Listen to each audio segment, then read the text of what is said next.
Everyone, in just a second, I'm going to be introducing author Jennifer Klepper, and we are going to talk about this brand new book of hers called Unbroken Threads. It is her debut novel.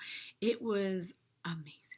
Okay, you are going to love it. I saw it everywhere. It came out July 29th. I just had the opportunity to talk to her and to read it last week, and it's amazing. Okay. I love talking with her. You're going to love this interview. So, everyone, here is Jennifer.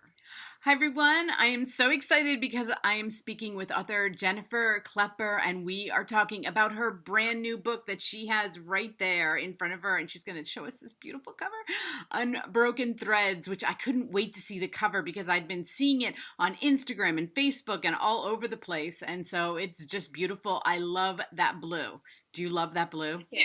It's vibrant, especially when I actually got it in person. It really jumps off. It's like Caribbean water blue, basically. It is beautiful. When I saw the pictures, I loved it, but now even seeing it like on camera, I love it even more. And show everybody the because I want to talk about that cover for a second. It means so much in this book, and we don't give away anything much, but I mean, what did you think of it when you got that? Like, was it perfect? I didn't know what to expect. The publisher works on the cover, and I had no idea what I was going to get. So much women's fiction there are a lot of tropes and a lot of themes that you regularly see. So when I got something really simple, and so symbolic, I knew that was the right thing. It's for me, having something simple was, meant a lot because you really could focus on the symbolism, and there's so many ways that those threads tie through the story, not just in the relationships, but actual physical items that are in the book, and just the general theme of connections between people across time and culture and generations and that sort of thing. So it really hit the nail on the head across the board. Yeah, before we talk about the title, give everybody the little, your quick summary, because I find the authors always do it so much better than I do, because you've had to talk about it so much. So the story is two women whose lives intertwine. One is an American who was formerly a corporate attorney, and the other is a young woman from Syria who is seeking asylum in America, and the American attorney volunteers to take on the asylum case. There's more. There's a lot of a family story involved, as well as, in addition to that asylum case that's happening. Yeah, that's why I love the title. That's why I wanted you to talk about it before we talked about the title, because I love that title. I don't know. It just, like, I kept thinking about it as I was reading it. I was like, oh, this is perfect. I really love this. And, we have so much in common. I mean, first of all, I was a legal secretary in Washington, D.C. in my prior life before children. So this really, like, I love the law, and, this... So I love this book. It like gave me my little fix, and I was like, of course she's a lawyer, of course, because I talk to a lot of lawyers, and I can see it in the writing, and it's so beautifully put together, and I just enjoy it so much. I enjoy those kind of books, and so I really related to it. But another thing is that first of all, at the beginning of the week, my daughter gave birth. So I have another granddaughter. Right. But I have 6 children. But I was taking my son to college, his freshman year of college, and he's my 5th child, and we're, he's like my little baby. And I just, like, as I'm reading this, I felt like I was so Jessica, because I'm like calling my daughter, do you need anything? Do you need diapers? Do you need anything? Like, and she's like, Mom, I'm in the hospital. I have everything. And then my son, I'm packing him. I'm like, okay, can we get you anything else? Can we? And I started reading this part the other night on Jessica. I started laughing because she's walking around talking to her kids. So do you need help? Do you need me to study? Do you need a quiz? I was like, oh my God, that's me. This is me. I think it says that you prepared them well. And I think that's such an important thing for moms and dads and grandparents to know, is if somebody doesn't seem like they need you anymore, it's because you've probably given them so much already. Right. That their needs are different, and it evolves, and that's something that we just have to learn in the relationship. Yeah, and I just knew, like, as a mom, when you're writing this, like, you must have so lived it, to have written that part so well that it's like, it made me tear up, and I was like, okay, I'll stop. I'm going to stop now. I'm going to read a book and do something else besides bug my children. Well, the funny thing is, I wrote it, a few years ago, and so my kids are actually now the age of the kids in the book. So I was talking to my husband about this just the other night about what did I get right? Yeah. Right.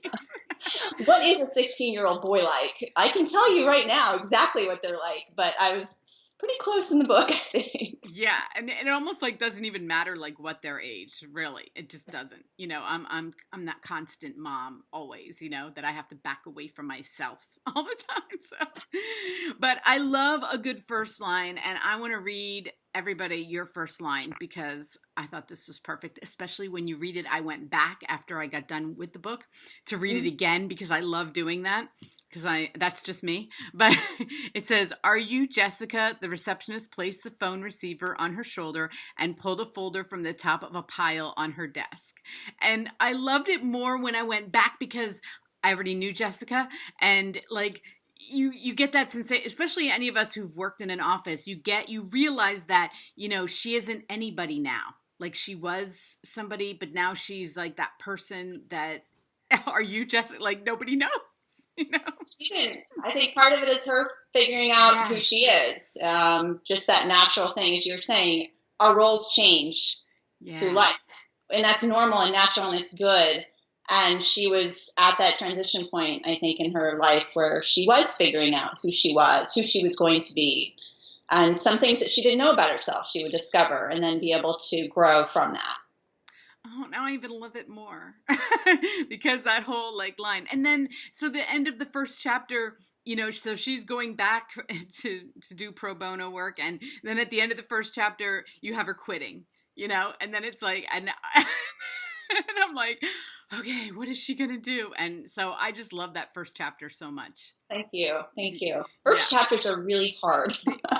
They are. And I think that's why I appreciate them so much that I go back to reread them. Because I always want to see the setup because they have to get me to chapter 2, first of all. And that did because you see, the first chapter, she's, like, oh my God, my life, I don't know what I'm doing. And then, so you like are attached to her so much that I wanted to read chapter 2, and so I always think that that's really important too. And of course, we don't give any spoilers, but the ending is awesome. Oh, thanks. I really enjoyed it. And, you do an epilogue and I was like, oh, I got to let her go now. Okay, fine. I'll let her go. But it was one of those books. I know it's your debut novel, but I really held on to it. Like I said, I related to her and I loved her story and her growth through the book. And then, of course, like having a granddaughter this week, another one, and like thinking about my mom and my grandparents, and, so the whole book was just like so emotional for me. Oh, good. I'm glad you liked it. That's so great to hear. I'm just now getting a lot more people I know reading it, and it's different having people read it before the book comes out. Right. And once it comes out and people start reading and giving you feedback, it's a whole different sensation and feeling. It's really, I think the coolest part is seeing what different ways people are relating to the book. Mm-hmm. Different things resonate with different people. I'm definitely seeing some people really connect with the family items that have been passed down. There'll be a particular item, a quilt, or a certain thing that is in the book that is important to somebody in their own life, a reader in their own life, or a relationship connection, or the volunteer perspective. Friends of mine who do pro bono work.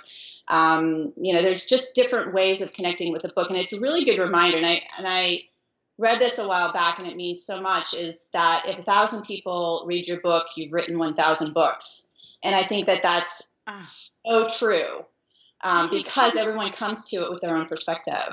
Yes. And I wanted to know, just a little bit, it's not a spoiler, but the woman that she helps, Amina, she's from Syria. And what made you choose that for the story? Was there some kind of connection there for you, or had you done research on it?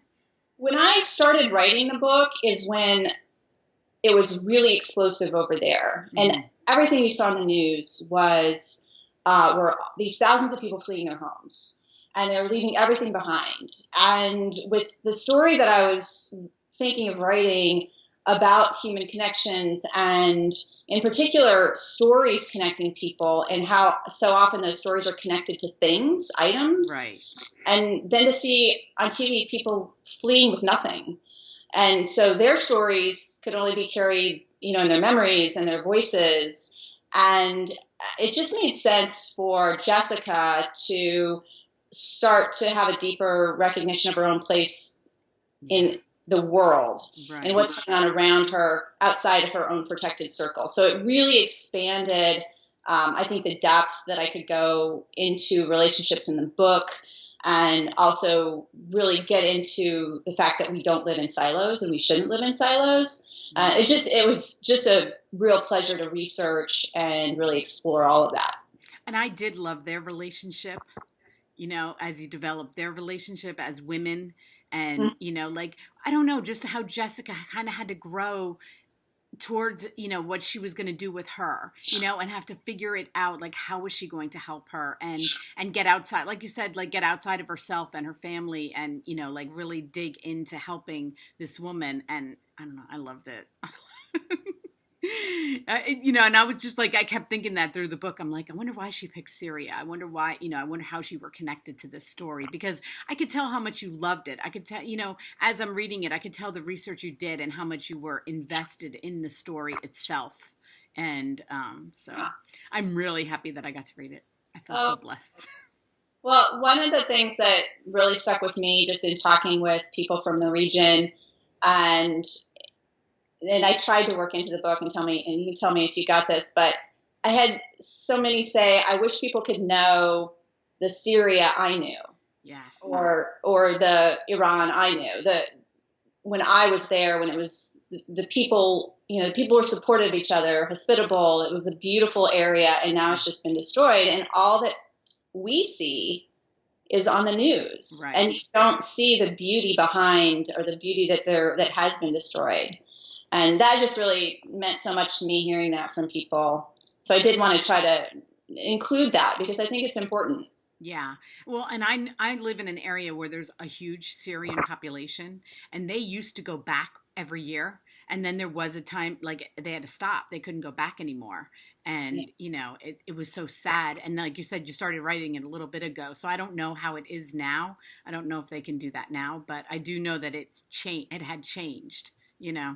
So, and just like I just got so involved in Amina's story too. But and it's such a good book, and it's debut. I kept looking. I'm like, this is your debut book. I mean, this is amazing. So, what are you working on like right now? I mean, you're right in the middle of everybody, of all your book things, but book tours and signings and stuff like that. But are you working on something else?